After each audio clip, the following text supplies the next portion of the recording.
가지고 곧 사라질 것에 내 맘 두네. 헛되고 헛된 것들을 바라보며 그 은혜를 놓치며 살았네. 주어진 삶을 묵묵히 살아가며 날 붙듯이 주 예수를 보내. 사망 가운데 놓여진 나의 삶을 날 건지신 그 이름 예수. 나의 안수를 바꾸셨네. 주를 향한 노래로, 소망의 노래로 나의 눈물을 거두신 주 예수 이름 안에 살게 하소서.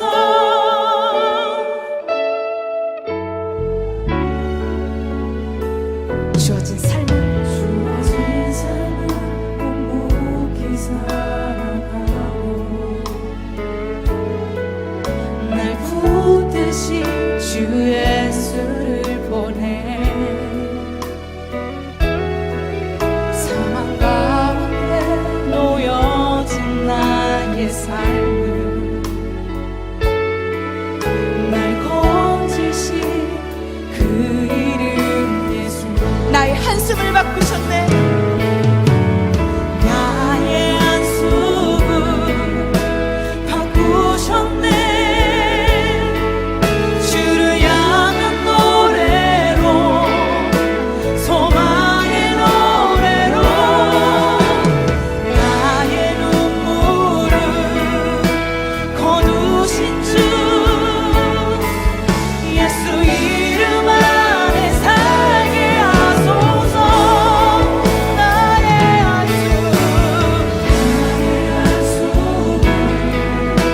바꾸셨네. 주를 향한 노래로, 소망의 노래로 나의 눈물을 거두신 주 예수 이름 안에 살게 하소서. 나의 한숨을 바꾸셨네. 나의 한숨을 바꾸셨네. 주를 향한 노래로, 소망의 노래로 나의 눈물을 거두신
예수님, 그렇습니다. 한숨밖에 쉴 수 없는 상황이 내게 몰려올 때도 지금 걷고 있는 이 길이 소망의 길임을 믿음으로 고백하게 하여 주시옵소서. 매일의 삶이 고단할지라도 여전히 그 속에서 우리와 함께 하시는 그 주님, 나의 평생 가운데 내가 그 주님만을 붙잡고 따라가기를 소망합니다.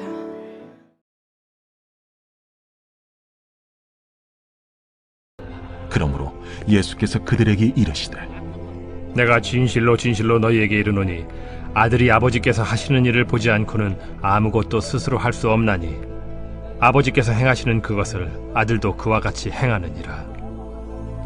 아버지께서 아들을 사랑하사 자기가 행하시는 것을 다 아들에게 보이시고 또 그보다 더 큰 일을 보이사 너희로 놀랍게 여기게 하시리라. 아버지께서 죽은 자들을 일으켜 살리심같이 아들도 자기가 원하는 자들을 살리느니라. 아버지께서 아무도 심판하지 아니하시고 심판을 다 아들에게 맡기셨으니 이는 모든 사람으로 아버지를 공경하는 것 같이 아들을 공경하게 하려 하심이라. 아들을 공경하지 아니하는 자는 그를 보내신 아버지도 공경하지 아니하느니라. 내가 진실로 진실로 너희에게 이르노니 내 말을 듣고 또 나 보내신 이를 믿는 자는 영생을 얻었고 심판에 이르지 아니하나니 사망에서 생명으로 옮겼느니라. 진실로 진실로 너희에게 이르노니 죽은 자들이 하나님의 아들의 음성을 들을 때가 오나니 곧 이때라. 듣는 자는 살아나리라. 아버지께서 자기 속에 생명이 있음같이 아들에게도 생명을 주어 그 속에 있게 하셨고 또 인자됨으로 말미암아 심판하는 고난을 주셨느니라. 이를 놀랍게 여기지 말라. 무덤 속에 있는 자가 다 그의 음성을 들을 때가 오나니 선한 일을 행한 자는 생명의 부활로 악한 일을 행한 자는 심판의 부활로 나오리라. 내가 아무것도 스스로 할 수 없노라. 듣는 대로 심판하노니 나는 나의 뜻대로 하려 하지 않고 나를 보내신 이의 뜻대로 하려 함으로 내 심판은 의로우니라.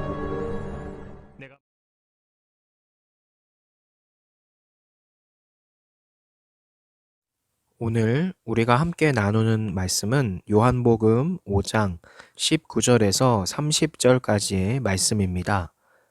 오늘 말씀의 전체적인 내용을 살펴보면 앞에서 하나님을 아버지로 말씀하셨던 예수님께서 계속해서 아버지와 자신의 관계를 설명을 하십니다. 아버지와 아들은 모든 일들을 함께 나누시고 생명과 심판의 권세를 가지시며 함께 경배를 받으신다라고 이야기하죠. 그리고 예수님이 행하신 모든 일들은 사실 아버지 하나님과의 관계 속에서 이루어진 것임을 우리가 알 수 있습니다. 그리고 그 하나님은 우리에게도 아버지가 되신다는 사실은 우리는 이 내용을 통해서 깨달을 수 있습니다. 더 세부적으로 오늘의 말씀을 나누고자 하면 예수님께서는 아버지 하나님과의 긴밀한 관계 속에서만 사역을 행하신다고 선언을 하십니다. 아들이신 예수님이 그러셔야 했다면 우리는 더 말할 필요도 없겠죠. 물론 아버지 하나님과 아들의 관계는 독특합니다. 하지만 이 관계는 일반적인 확대 적용이 가능합니다. 그것은 예수님이 하나님을 우리 아버지로 말씀하셨기 때문이죠. 그러므로 일보다는 관계가 늘 우선임을 우리가 기억해야 합니다. 하나님과의 긴밀한 만남과 동행 없이도 인간적인 노력으로 얼마든지 봉사와 헌신이 가능하죠. 하지만 하나님과의 깊은 만남 없이 행해지는 헌신은 자칫 자신을 자랑하고 드러내는 수단으로 사용되기 쉽습니다. 물론 일이 중요하지 않다는 것은 아니지만 관계가 먼저임을 강조하는 겁니다. 여러분은 봉사보다 예배를 중시하는가? 이를 통한 성취보다 하나님 아버지와의 달콤한 만남을 더 기뻐하는가? 이것을 우리의 신앙이 하나님 아버지와의 그 관계에서 출발하는지를 이 의문점들을 가지고 오늘 점검해야 한다는 겁니다. 초자연적인 기적이 믿음을 가져다주는 사실 필수 조건은 아닙니다. 유대인들은 예수님이 행하신 기적을 보았음에도 그분을 믿지 않았죠. 이스라엘 민족도 광야 생활 40년간 만나와 메추라기를 공급받고 구름 기둥과 불 기둥을 보면서도 하나님을 원망했습니다. 그러니 초월적인 체험을 해야 확실한 믿음이 생기는 게 아님을 우리가 알 수 있죠. 그래서 성경은 믿음이 그리스도의 말씀으로부터 온다고 기록을 하고 있습니다. 신비적인 체험이 부족해서 주님이 주시는 온전한 믿음을 경험하지 못하는 게 아닙니다. 하나님의 말씀에 온전히 붙잡히지 못했기 때문에 온전한 믿음을 경험하지 못하는 겁니다. 이단들은 보통 체험을 강조하는 경향이 있습니다. 그러나 건강한 신앙은 사실 체험보다 말씀에 더 근거하고 말씀을 더 우선시한다는 사실을 반드시 기억하시기 바랍니다. 그러므로 한 주를 살아가면서 우리 중고청 여러분들이 나의 신앙은 중심을 잘 잡고 있는가? 어느 한쪽에 치우쳐 있진 않은가? 어떠한 일에만 집중하고 하나님과의 관계는 소홀하지 않는가를 깊이 묵상하고 점검함으로 더 나은 신앙생활을 하는 여러분들이 되기를 소망합니다. 감사합니다.